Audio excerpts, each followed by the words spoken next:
berada di tempat ini Bapak Pendeta Agus Nobo yang beberapa hari lalu menghubungi saya untuk melayani firman Tuhan di tempat ini, saudara. Saya sempat terkejut, saudara, karena sudah sekian lama saya ada di sini. Pak Agus tidak pernah memberikan kesempatan. Bahkan saya juga tidak pernah memberikan kesempatan kepada Pak Agus untuk melayani di tempat kami yang ada di Meri, saudara ya.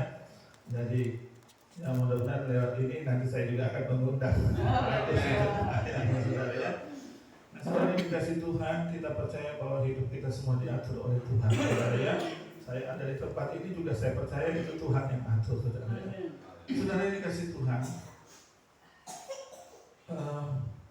kita tahu saudara bahwa pikiran itu adalah, kalau kita berbicara tentang pikiran saudara, pikiran itu adalah pintu dari hati kita, saudara ya. Jadi apa yang keluar dari hati itu, saudara, itu proses dari pikiran kita, saudara. Dan pikiran itu juga adalah satu tempat medan pertempuran, ya saudara ya. Medan pertempuran kita itu ada di dalam pikiran, saudara. Nah, jadi kita bisa menilai seseorang itu tentu dari perkataannya, saudara. Dan apa yang keluar dari mulut itu kan keluar dari hati, saudara. Nah, sebab itu Bapak Ibu Saudara yang dikasih Tuhan, memang kita ini harus betul-betul menjaga pikiran kita ini, saudara ya. Tentu menjaga pikiran itu dengan firman Tuhan, ya, saudara ya. Nah, kita akan sama-sama Bapak Ibu Saudara yang dikasih Tuhan untuk membaca firman Tuhan yang terambil di dalam 1 Samuel. 1 Samuel pasal yang ke-17, saudara, ayat yang ke-32 sampai ayat yang ke-39. Kalau mau khotbah memang saya suka pakai HP, saudara, supaya gampang untuk ininya, saudara ya. Tetapi saudara dikasih Tuhan, memang ada satu fenomena yang kita boleh melihat, saudara. Ketika kita sedang beribadah, saudara, kita membaca firman Tuhan, mendengar firman Tuhan.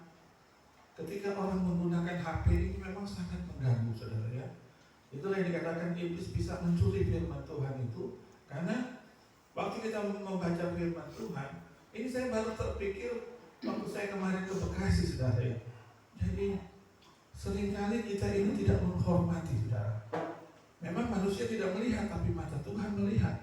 Sementara kita dengar firman Tuhan, kita buka, saudara ya, ayat firman Tuhan. Tapi ketika ada bunyi zut-zut, WA masuk, buka, ya saudara ya. Atau mungkin kita membuka yang lain. Sebenarnya itu salah, saudara. Karena itu artinya kita tidak menghormati Tuhan. Memang sebaiknya, saudara, kalau pegang firman Tuhan itu bagusnya pakai Alkitab, saudara ya. Waktu saya kemarin ke Bekasi, saudara, gembala saya menawarkan, ini ada Alkitab banyak, Pak Diki mau bawa nggak? Nah, karena saya punya banyak yang saya bawa, akhirnya saya menolak, saudara ya. Tetapi mungkin itu salah satu hal yang bisa mengatasi yang bagus. Jemaat pegang Alkitab, jangan pegang HP, saudara ya. Karena memang menggoda sekali ini HP ya, saudara ya. Ya, mari saudara yang kasih Tuhan. Kita baca 1 Samuel pasal 17 ayat yang ke-32 sampai ayat yang ke-39. Kita baca secara bersama-sama, saudara ya. Mungkin kita bisa berdiri, kita menghormati akan. Kita akan baca bersama-sama dalam hitungan ketiga. Dalam nama Tuhan Yesus, 1, 2, 3. Berkatalah Daud kepada Saul, janganlah seorang menjadi dalam hati, karena dia, hambamu ini akan pergi melawan orang Filistin itu. Tetapi Saul berkata kepada Daud, tidak mungkin engkau dapat menghadapi orang Filistin itu melawan dia, sebab engkau masih muda, sedang dia sejak dari masa mudanya telah menjadi prajurit. Tetapi Daud berkata kepada Saul, hambamu ini biasa menggembalakan kambing domba ayahnya. Apabila datang singa atau beruang yang menerkam seekor domba dari kawanannya, maka aku akan mengejarnya, menghajarnya, dan melepaskan domba itu dari mulutnya. Kemudian apabila dia berdiri menyerang aku, maka aku akan mengangkat janggutnya, lalu menghajarnya dan membunuhnya. baik singa maupun beruang, telah dihajar oleh hamba-Mu ini, dan orang Filistin yang tidak bersunat itu, ia akan sama seperti salah satu daripada binatang itu, karena ia telah mencemooh barisan daripada Allah yang hidup.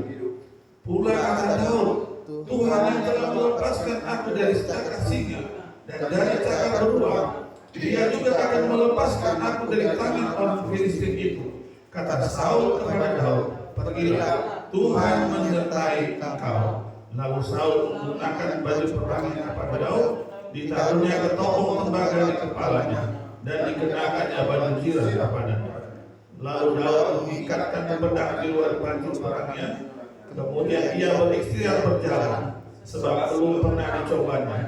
Maka berkatalah Daud kepada Saul, aku tidak dapat berjalan dengan memakai ini, sebab belum pernah aku mencobanya.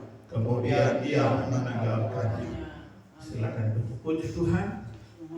Berbahagialah Bapak Ibu Saudara yang sudah membaca dan merenungkan firman Tuhan ini, saudara ya. Nah, Bapak Ibu Saudara yang dikasih Tuhan, dari bacaan ini saudara, kita melihat ada dua pola pikir yang berbeda ya saudara ya. Ada dua pola pikir yang berbeda antara Daud dan Saul saudara. Dan kita melihat bagaimana Saul saudara, waktu dia melihat sebuah masalah, dia melihat Goliat itu saudara, dia melihat dengan menggunakan mata jasmani saudara. Dia melihat hal-hal yang lahiriah. Dia melihat bahwa Goliat ini badannya tinggi saudara, ya, badannya besar juga saudara. Bahkan di situ dikatakan saudara, kalau melihat tingginya itu ada satu hasta sejengkal. Kalau diukur dalam satuan sentimeter 280 cm, berarti 2,8 meter berarti ya saudara ya. Berarti kan tingginya sudah di atas rata-rata manusia saudara ya. Bahkan beratnya besar badannya juga ya. Ya mungkin bisa dikatakan waktu itu raksasa saudara ya. Dan kemudian juga Bapak Ibu Saudara, kita melihat juga peralatan senjata yang dipakai oleh Goliat ini saudara.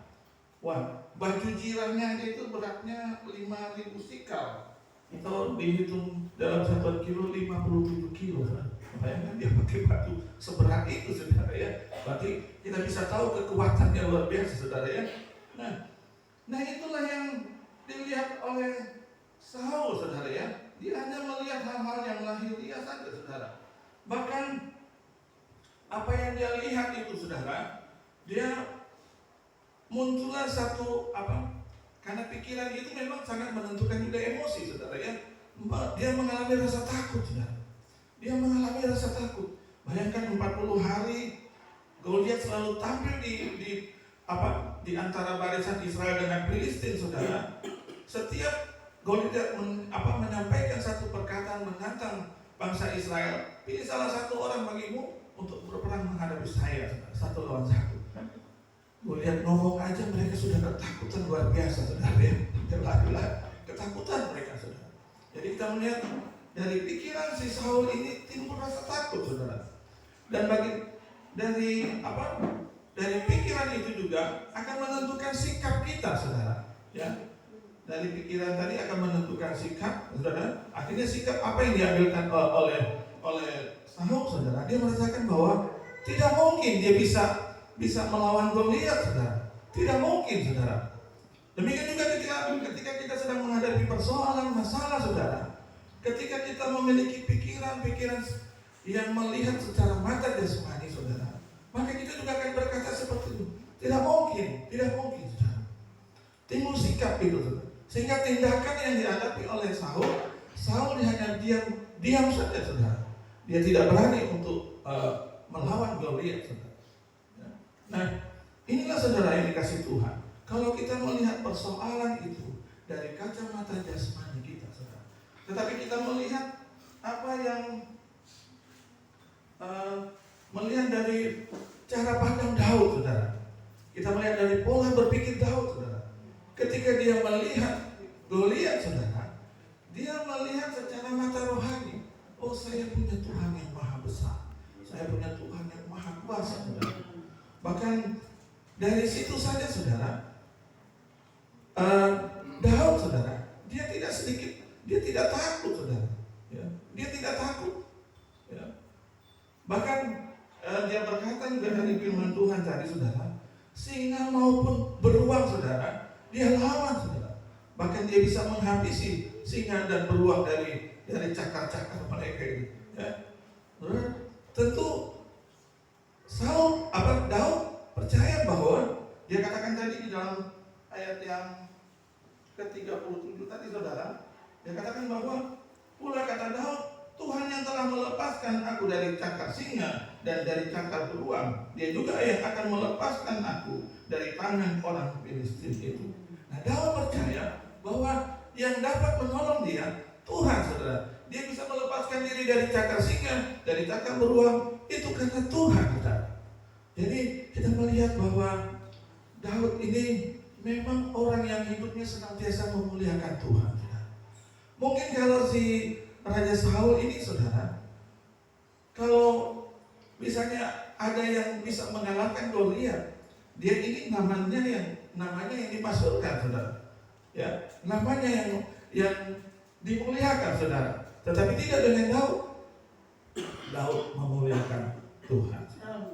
Memang karakter dua orang ini berbeda. Sebenarnya dari karakter aja berbeda. Nah, karakter itu juga, saudara, kita harus ingat, karakter itu juga dibentuk dari pikiran, saudara. Dari pikiran apa yang kita yakini itu, dia akan menghasilkan satu sikap. Sikap itu juga akan menghasilkan satu tindakan, saudara. Tindakan yang dilakukan terus-menerus, saudara, itu akan membentuk karakter kita, saudara. Nah, saudara, memang ini pikiran ini masih harus dijaga, saudara. Ya, kalau kita menyadari kita memiliki karakter yang tidak bagus, kita harus bisa cepat-cepat berubah, saudara. Ya, seperti Musa itu kan kita tahu karakternya dia, padahal memang dia orang yang katakan firman Tuhan, orang yang rendah hati, ya, saudara. Tapi dia punya sikap mudah marah, saudara. Kita tahu ketika ada bangsa Israel, ya, ada bangsa Mesir memukul orang Israel, dia marah, dia sampai bunuh orang Mesir itu, saudara. Ya, ini karakternya tidak baik, saudara. Bahkan di dalam pelayanan, saudara, kita ingat ketika Musa lagi marah sama bangsa Israel, dia tidak melakukan perintah firman Tuhan, saudara, ya, yang harusnya cuma diperkatakan saja supaya batu itu mengeluarkan air. Tapi karena dia lagi emosi, dia pukul batu itu, saudara. Akibatnya, saudara, dia melanggar kekudusan Allah, sehingga dia tidak bisa masuk. Ya, tanah Kanaan. Kita ingat juga Yudas, saudara. Yudas itu orang yang karakternya cinta akan uang. Akhirnya dia jual Yesus, saudara, ya. Nah, itu karakter, saudara. Memang saudara dikasih Tuhan, kita harus melihat karakter kita ini, saudara. Karakter itu harus bisa dirubah, saudara. Dan itu bisa dirubah lewat pikiran kita, saudara. Sebab itu Bapak Ibu saudara yang dikasih Tuhan, kita harus hati-hati dengan pikiran kita ini, saudara, ya. Jangan juga seperti Saul. Saul ini orang yang iri hati. Jadi ketika Daud sedang diagung-agungkan, Saul iri hati sehingga dia punya rencana ingin membunuh Daud, saudara. Nah, Bapak Ibu saudara yang dikasih Tuhan, jadi kita melihat di sini, saudara, dua orang yang memiliki pola pikir yang berbeda, saudara. Ya, satu melihat secara mata jasmani, satu melihat secara mata rohani, saudara. Nah, kemudian Bapak Ibu saudara yang dikasih Tuhan, ketika Daud menghadapi Goliat pun memakai mata jasmani, saudara. Dia melihat, Daud ini orang yang kecil, masih muda, saudara, ya, masih muda, saudara. Jadi bagi Goliat ketika dia melihat Daud, dia tidak takut, saudara, ya. Nanti aku akan membunuhmu dan memberi dagingmu memberi makan pada burung-burung dan pada binatang-binatang. Ini, saudara, ya. Tetapi apa yang dikatakan Daud, saudara, ya, ketika Daud menghadapi Goliat, mungkin Daud yang pendek, Goliat yang besar, saudara, ya. Tetapi sama sekali Daud tidak takut, ya, saudara. Dengan tindakannya dia maju melawan Goliat. Lalu dikatakan di situ dalam firman Tuhan dari saudara,